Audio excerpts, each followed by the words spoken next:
So I saw this quote, which was, "The wound won't heal if you keep touching it."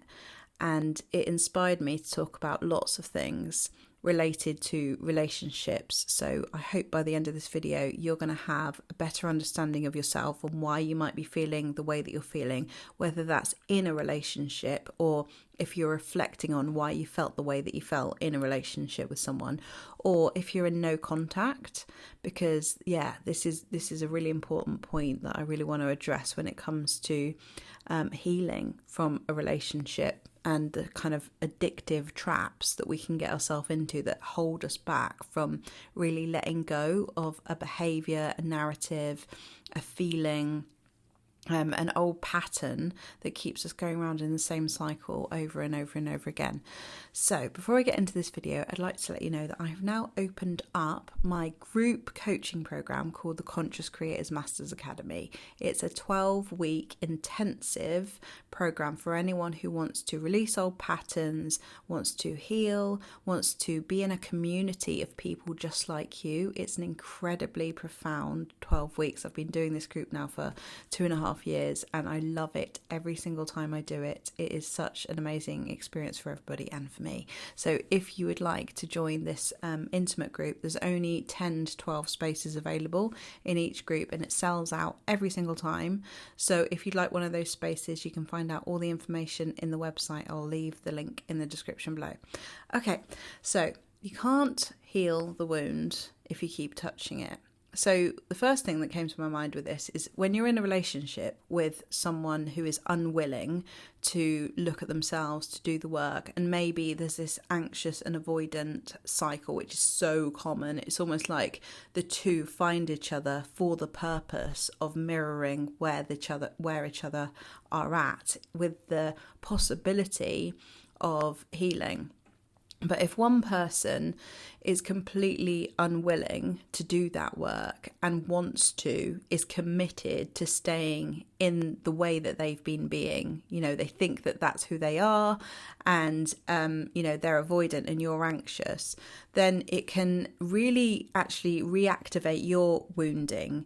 Even if you're conscious and you're thinking, okay, I've got to heal, this is my responsibility, my anxiety is my responsibility, and I'm doing the work, I'm going to therapy, I am working on my responses, I'm regulating my nervous system, you're doing everything you can. But if you're with someone who is avoidant, it's going to reactivate that old wounding of not feeling validated, not feeling seen, not feeling enough.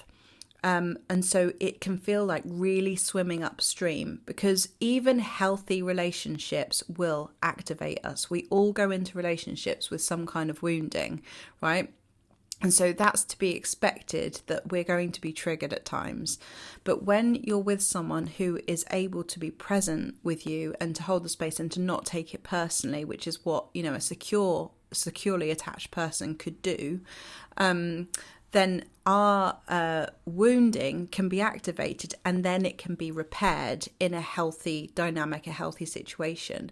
But where we're staying in these situations where someone is just completely like, blah, blah, blah, blah, blah, I don't know what you're talking about, and it kind of really can feel very gaslighty, and it can feel so frustrating, and then it can propel those old habits of trying to explain yourself, of writing out long text messages, explaining your feelings, of this whole push and pull dynamic where you're just feeling anxious because that old abandonment wound or fear of rejection or fear of loss is being reactivated, and then you're not, you on some level know that you're not in a safe place to express your authentic experience, right? I'm not going to say your authentic truth, because the truth is that a lot of the things that we're feeling and that we think that we are our wounding, but your authentic experience is part of you right now. So we want to be in a safe place for us to be able to hold these experiences. So when we were doing the retreat last year, we're in January already. Happy New Year, everybody. I haven't said that yet, but last year we did a retreat in September. It was amazing, and it was such a beautiful experience of triggers coming up in the group setting and those feelings being allowed. Like, it was allowed. It's allowed to be triggered. It's allowed to have those big reactions, and for them to come through us and out of us, and they're not judged, they're not rushed, they're not criticized, that, you know, and they're in that safe space. So basically, they're allowed to be experienced, and then returning to regulation through that holding experience. And in an ideal world, this is what we experience in healthy relationships. So we are broken in relationships, and therefore we can heal in relationships. And I think this is so true. And a lot of us who are conscious think, right, I'm in a relationship now, so this is my opportunity to heal, while just going, oh, no, I don't want to look at this situation because it's not what I want it to be really. And I know that on some level. And it's really triggering to be with someone who you so want to heal with, and you see them as an opportunity for you to heal, for them to heal, and for you to get to that experience of deeper love. But yet they are not allowing you to experience your true experience with them, because they kind of propel you back to your wounding. And so it's like a vicious cycle of invalidation, and then it, like the figure 8 thing, it propels you to act in a way that is out of your wounding, which can be controlling, which can be over explaining, which can be people pleasing and fixing and overthinking and trying to figure out. And all of those things are a symptom of the problem. They're not the problem, they're a symptom of the problem. And they're very often, the avoidant will call them the problem, which I know many of you have experienced, and it's so frustrating because you're like, this isn't me, this is my wounding, and I'm here for it. I am here for the ride. I want to hold your hand and walk through the fire and do this with you, but you want to feel safe enough to do it. And it's true that it isn't the other person's job. It's not the other person's job to do it, but it's in the ideal scenario, you want to be with someone, be in a situation where you both are consciously of the understanding that, yes, you will trigger each other.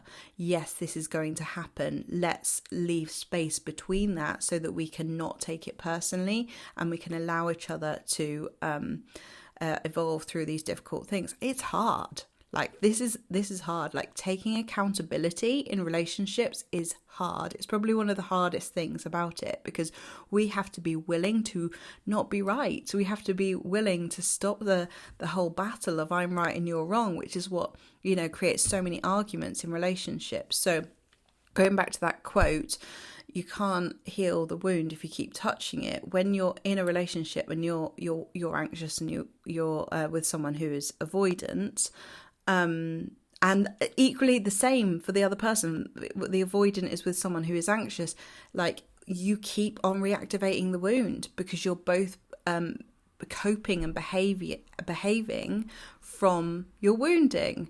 So in order for us to overcome that, there has to be such a level of commitment and consciousness so that you can take new action, so that you can regulate, so that you can come at this from a place of groundedness and self-awareness, which, you know, for people who are doing the work, we already know how hard this is. So for people who are not willing to do the work, it's going to be like near on impossible unless they actually think, oh my God, I really need to do this for myself. And that's where you have to let go of control, because where we're, you know, I've been anxious in the past, and I really know that the propeller in me wants to explain to the other person why this is so important for them, and really kind of get into the head. And all of that's like controlling behavior. And it is the hardest thing to sit back when you want what you want. But what you're not seeing in a situation is that it's reactivating the wounding.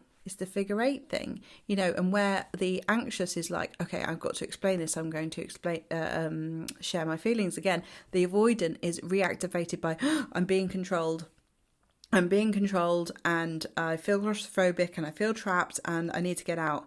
And that is, unless they're willing to see that that's their response, they end up blaming the other person, which then activates the I'm not good enough in the other one. So it's just such a vicious cycle until we become conscious of it, which is what you're doing by watching this video, by the way. So well done. You're on the right path. If you then are in a breakup situation and there's usually some back and forth, like it's hard breaking up for everyone. It's hard for the avoidant, it's hard for the anxious person, it's hard for the secure person. Breakups just suck. So there's usually a bit of back and forth where there's a bit of silence, then someone messages and says that they miss the other person, and then the other person feels confused, and then there's all this kind of back and forth, and then there's a maybe reconnection and we can do this, and then there's oh no, maybe I can't. And it just, there usually is some kind of back and forth, which is why when there's not any real commitment to massive change and commitment to growth and healing and doing things differently, it can feel so frustrating because you still have part of you that's like, I want to be with this person, I want this to work, and I still have this drive and this hope that it could, and I don't want to let go of this person because I see their potential and I want to let them know. And there's this horrible battle that we have within ourselves where the anxious part and the part of us that's like clinging on and seeing that person as such like an important part of our identity or self-worth, which often is the case, it's really hard to stop. Because when we stop being in contact with someone, we feel really out of control. And if you think about it, when you're going into a breakup, and I'm so guilty of this and I've done this, but when we're going into a breakup and we know we have to go into no contact, you can end up being controlling by saying everything that was on your mind, by expressing another thing, by saying this, by saying that, because you're trying to be like, I'm doing everything I can to make sure your perception of me is the way that I want it to be, so that when we're in no contact, you'll miss me. And, that's why people kind of go back to someone again to sort of have a really nice time, and then they break up with people and things like that. And it's really controlling behavior because it feels horrible to let go. But when we keep on, looking at this person's social media, it reopens the wound. Right, again, every single time. So if you're doing that, I know how hard it is to not do that, but really know that every time you do that, you're reopening the wound, and you're not giving yourself the chance to come back to groundedness and regulation so that you can see the situation clearly and really ask yourself, do I want this? This was really hard. Being in this situation with someone, especially if they're avoidant and you're willing to do the work, whether you're anxious or not, like if you really think about it, is that right for you? And you can't see that answer clearly when you're in the aftermath and that foggy haze of still craving, trying to fix it with someone who's unwilling to fix it. That's a really difficult place to be. So the best thing that you can do to not reopen the wound is give yourself space and give them space. But there will be a huge part of you going, I've lost control. I want to chase. I want to fix it. I want to make this better. But every time you do that, and by the way, this is the other thing I was going to say, have someone in your life who you can say, I really want to send this text message. Do you think it's a good idea? And read it to them. And I had this person, and oh my God, it saved me sending so many long ass messages that I know I would have regret and thought, oh, that was me doing that pattern again of explaining and trying to fix it and trying to change this person's perception of me and not trusting myself, not loving myself, falling into the old pattern again. And 9 times out of 10, my kind of accountability partner will say, no, under no circumstances is that a good idea. And I love doing this for people too. And also 9 times out of 10, when someone shows me a message that they want to send someone after a breakup, I'll say no. And I'm really, really like strict with other people. I've been less so with myself in the past, but with other people I can see so clearly, no, this is coming from your wounding, this is what will happen if you do, this is what will happen if you don't, and I'm really clear on that. But sometimes, and this happened recently in a one-to-one session, someone showed me an email that they'd written to an ex-partner, and it was beautiful, and it was like full accountability of their part, true self-reflection, such ownership, and no pressure at all. And I thought, why not? Like, when it's worded like that, and there's not really an agenda, there's just this is the truth, then sometimes that I believe it can be okay. But it is such a situation by situation, person by person thing. But especially in the immediate aftermath, it's usually, nope, put your phone away. That's going to reopen the wound. And the same with social media. Like, we just, having someone on your account when you've broken up, all you do is think, have they seen it? Are they going to like it? And if they didn't like it, did they like it in real life? What did they think about it? And every time you post something, it's like you're doing it for them and you can't help it. So that can reopen the wound and just keep you in this kind of purgatory, horrible place. So is it best to get them off there temporarily? The fact is, you can always get them back later. But sometimes when you're in a no contact situation, or you're trying to heal from, the other thing as well to say about healing from like a breakup is that the breakup had to happen because that dynamic wasn't working for you or for them. That's why it ended, right? So you can see it as a good thing because it had to end because it wasn't working. If it wasn't working for the other person, then it wasn't working for you, right? Because in an ideal world, it's working for both people. So if it ended because they wanted it to end or because you needed it to end, it wasn't working. So that particular dynamic had to end. It doesn't mean, it really doesn't mean, because these breakdowns can lead to breakthroughs. And I'm not trying to give you false hope here, because sometimes and often it doesn't. But sometimes, it is the case that an old dynamic has to crumble in order for a new one to be formed.